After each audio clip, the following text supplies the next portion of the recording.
मला जसं आवडते मी तशीच वागते, कारण बाबांनी शिकवण अशी दिली आहे, चुकलं तर मान खाली करून बोलायचं, पण आपलं बरोबर असेल तर मान वर करून समोरासमोर उत्तर द्यायचं.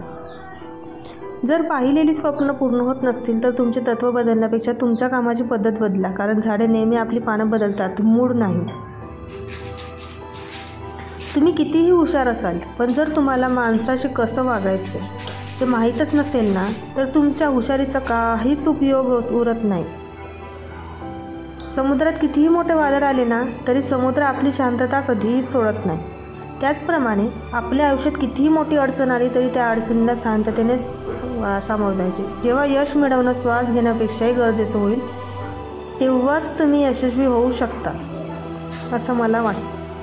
मी खूपदा ऐकले, लोक म्हणत असतात की सुनेने सासूला आईप्रमाणे मानले पाहिजे, समजले पाहिजे. मग मला सांगा, कितपत असे जावई लोक आहेत जे आपल्या सासूला आईप्रमाणे मानतात?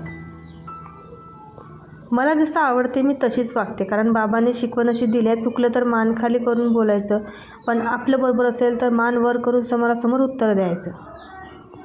जर पाहिलेली स्वप्न पूर्ण होत नसतील तर तुमचे तत्त्व बदलण्यापेक्षा तुमच्या कामाची पद्धत बदला, कारण झाडे नेहमी आपली पानं बदलतात, मूड नाही. तुम्ही कितीही हुशार असाल, पण जर तुम्हाला माणसाशी कसं वागायचं ते माहीतच नसेल ना, तर तुमच्या हुशारीचा काहीच उपयोग उरत नाही.